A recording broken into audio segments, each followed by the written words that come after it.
TCI is brought to you by Spendthrift Stallion Jimmy Creed, the leading second crop sire by stakes winners, and the sire of multiple graded stakes winner Kantaka. Welcome back to TCI, your inside track to the Triple Crown alongside Joel Cunningham. I'm John Siegel. Well, Joel, we're down here in Times Square again, very reminiscent of 3 years ago when we were here with American Pharoah. You know, this town has so much energy, and it's such an exciting time, especially when there's a Triple Crown on the line. You just feel that energy at the track. You just, every morning that you go over there, you see the horses on the track, and everybody's anticipating. They're hoping to see that Triple Crown winner. It's an exciting time. I'm excited to jump into the show with you. Man, it's the spotlight of the sporting world this weekend. I mean, big-time connections, a big-time talent in Justify. Really reminiscent, like you said, of American Pharoah coming in with Bob Baffert, that big reputation. We've seen that big reputation come in before, but really all parties coming together in terms of the pedigree, the talent, you know, the ownership group, Bob Baffert training. I mean, a lot to like with Justify to give you confidence. That Triple Crown shot is very much legitimate like it was with American Pharoah. So yeah, ton of excitement going into the weekend. You know, it's interesting. Everybody's kind of wondering how the horses are doing. Obviously, Justify is doing great. It looks like he's putting on weight. Joel, it looks like he's put on muscle since the Preakness. I mean, when we saw him this morning, he's training fantastic. I think that physically, the horse is doing great. You know, but you're interested to talk about his stride a little bit, not just how muscly he is, how good looking he is, but this horse is really an efficient mover. Well, just his makeup, John. What makes a mile-and-a-half horse? Because we've talked about it. They'll never run this far again in their lives. It's a quarter mile further than they're ever going to run again, probably. I mean, Justify, yeah, he was brilliant over a sealed track at 10 furlongs as a scat daddy. I talked about the 3.0 dosage. Yes, that qualifies. But when I look at the physical makeup, the things that I like about him are his quality and his efficiency of stride. However, he's a brilliant strider, John. He runs his competition into the ground. The Belmont Stakes Saturday, I think, is more of a galloper's race. I think they're going to break out of there. And this whole notion, let's just talk about this restoring hope's a rabbit thing. I don't believe that. I never did believe that. And now that Justify drew the rail, I definitely don't believe it. Justify is going to break out of there. Mike's going to give him an earnest run to that first turn. They're going to run probably 23 seconds and change. By the time they take that first turn, go down the backstretch, it'll take a long hold. That half mile is only going to be in 48 and change usually. 3/4, it's probably 1:13 and change. And again, don't quote me on the actual times because it's going to be dependent on how fast the track was. Right. I remember when Palace Malice won the Belmont, he was up on a wicked pace along with Oxbow, and they ran 1-2 because the track was lightning fast. However, this is a galloper's race, and these jockeys are very conscientious about what they have to save. Big Sandy, mile-and-a-half. That slow pace sort of takes a little brilliance away. So when I think about Justify and I see him on the lead, and who knows what challenges he's going to get. I mean, obviously you see a horse going for the Triple Crown on the lead. They gave it to American Pharoah. Justify, little bigger field, little more tactical horses. I could see them going after him at some point down the backstretch, knowing that if you don't, you're probably going to pay a price. At least that's what they're going to be thinking. But let's talk about the physical makeup. We'll talk about the efficiency of stride. A lot of people talk about stride length with Justify. You know, what does that mean in terms of a horse with the potential of getting a mile-and-a-half? People talk about, okay, his stride length is 26 feet or whatever. American Pharoah's at one point was 27.5 feet.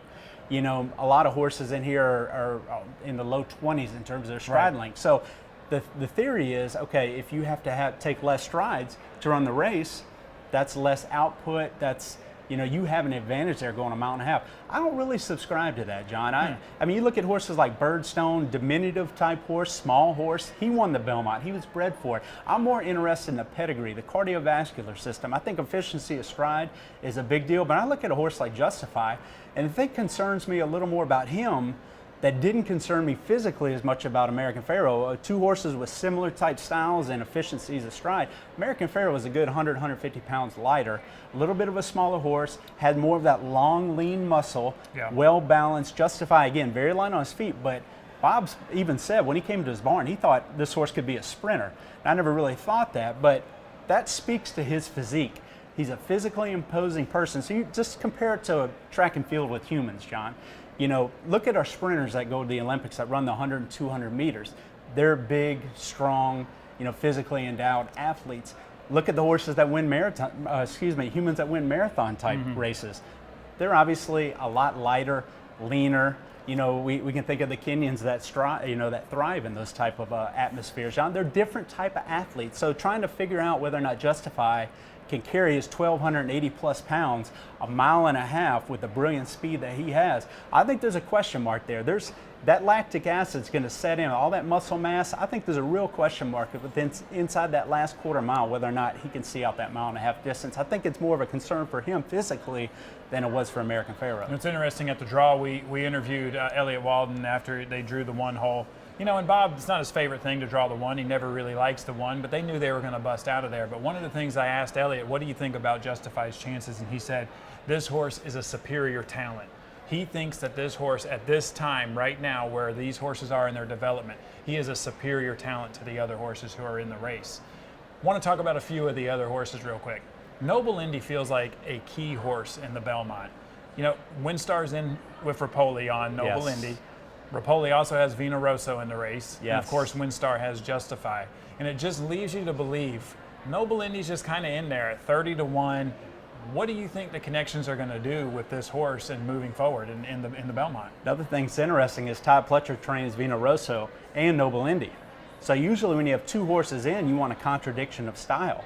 So Noble Indy, who breezed well the other day, blinkers off, I thought was very sharp 2 weeks back against Vino Rosso in his workout.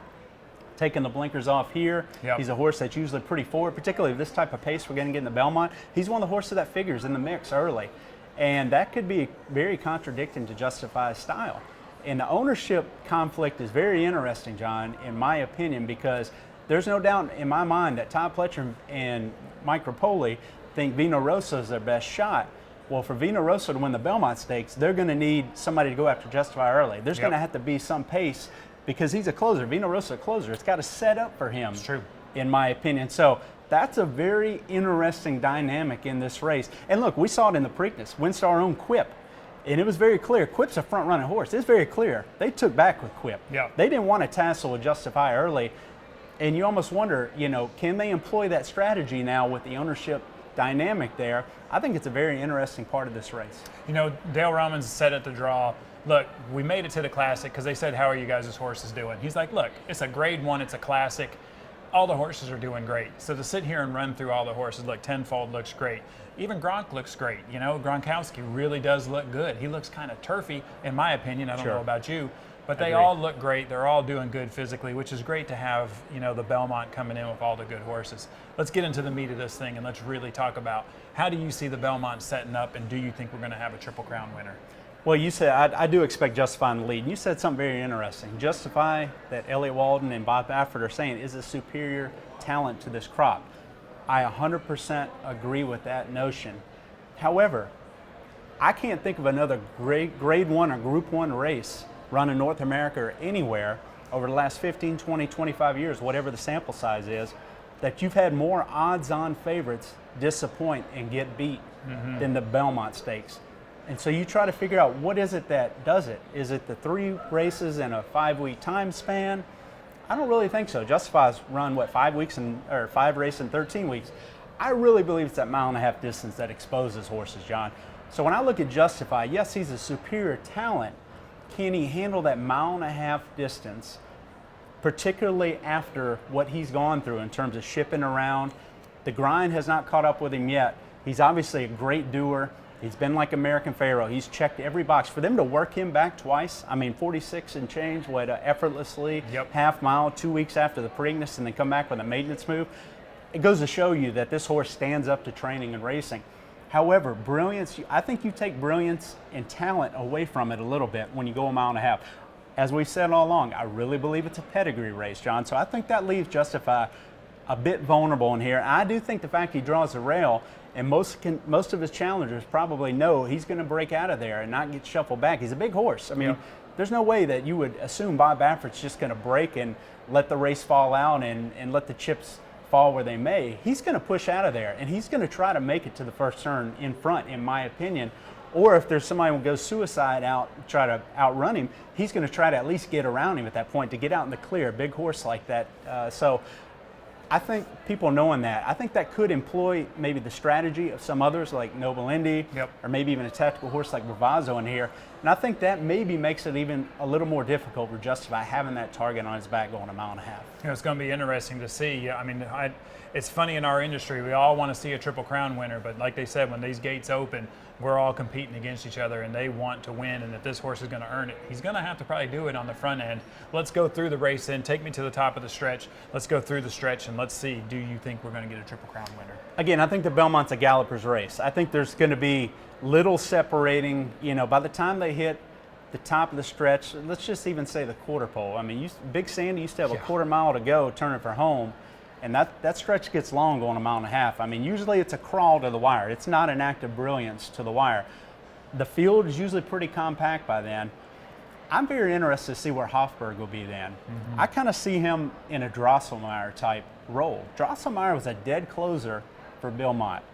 Hofburg is a dead closer. However, with the pace scenario of the Belmont and a galloper's type affair where the pace is a lot slower, I could see him closer like Drosselmeyer was. He wasn't way off the pace if you remember his Belmont Stakes, and really set up for him. Hofburg's a horse with tremendous upside. Again, he's eligible for a non-winner one allowance race, John, but I've just been very impressed with the confidence that Juddmonte and Belmont have showed in him. Remember, we didn't like him in the Derby. Being a closer, having to pass 15 horses, I didn't like his seasoning and all in there. But to come back to New York now, process that 5 weeks later, and watching his videos, the way he's training against Good Samaritan, a very nice horse, I have a lot of confidence in not only his ability and his upside, but how fresh and willing to take that step forward. And again, look at the sire, Tap It. I mean, he's had the last 3 of the 4 winners of the Belmont Stakes, John. And again, this one might be as, bred as well as Toneless and some of the best Tappets we've seen. So I certainly think that this race sets up for Hofburg to be a major challenge for Justified down the stretch. All right, well, let's get to the finish line, and I just want to hear who you think is going to come across the line. Give me your first 3 finishers, and let's see what we got. As long as Hofburg doesn't fall way out of it, I like him to win and upset Justify in here.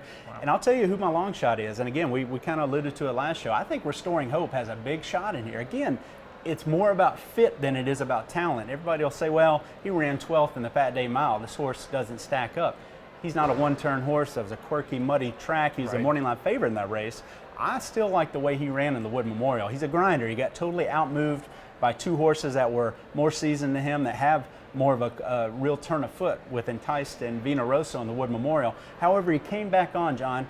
I thought that was a sneaky good performance. Finished with a good gallop out in the wood, ears up. I think a mile and a half hits him right between the eyes. Florent Giroux, I think, fits him well. I think he's going to be in the forward third of this group. I don't necessarily see him as a rabbit, but I think he'll be forwardly placed, which will allow him to sort of dictate his terms. And I think he's just going to keep clipping along what I've always said, those 12.5, 13-second furlongs. And you're going to look up and you're going to say, just like Commissioner and all those horses we've liked in the past, you're going to look up and say, whoa, why is this long shot there inside the 16th pole with a shot to win? And I think it's because he's bred better for the distance than a lot of these horses. So watch out for Restoring Hope. I almost picked him to win, but I think Hofburg is the best horse in this race for this distance. I think he's going to get it done. You think Justify will fall off completely off the board, or you think he holds on for second? I don't think so. I think he's too good of a horse. But I do think, unlike American Favorite, remember American Favorite was year. I mean, he had really things lined up. Not only was he a superior horse, but he was lone speed that day, and speed and rail was just golden that day at Belmont, if you can remember. And nobody went after him, and he took it to him, and it was over. I think that potentially made him look a little better a mile and a half than potentially he was bred for. Justify, another horse that I question at a mile and a half. I just think in here, a little bigger field.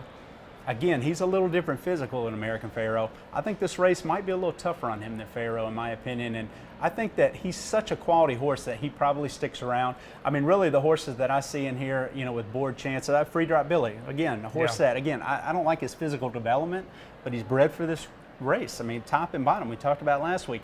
He can hit the board at a big price. I don't think he can win. Bravazzo, again, career form.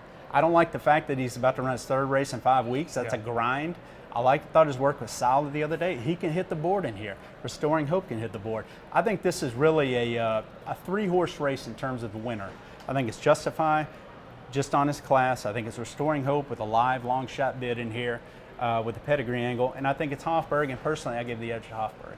All right, well, All you Justify fans, people who want a Triple Crown, remember, Joel didn't pick American Pharoah either That's the year true. that he won the Triple Crown. So don't give up hope just yet. I'm going to go with Justify. I don't know if it's just sentimental just because I want to see another Triple Crown winner. But watching him train today, I just think that the horse is doing really, really well. If he can get out there and control the pace a little bit like he's really good at, I think he may be able to hold on. I think they're going to come running at him at the end. I do. I think it's not going to be an American Pharoah where he's out in the clear and you just know he's going to win it. I think it's going to be a close race, but I think he's going to hold on. I'm extremely intrigued to see how he finishes that final quarter mile in the stretch and whether or not he can carry that big 1,280-pound physique, 12 furlongs, especially on Big Sandy. That's a challenge. I'm very interested to see how that unfolds. Well, thank you, Joel. Thank you guys for watching. Make sure you come back next week. We'll see if Joel's right, if we do not have a Triple Crown winner, or if I'm right and we do have another Triple Crown winner.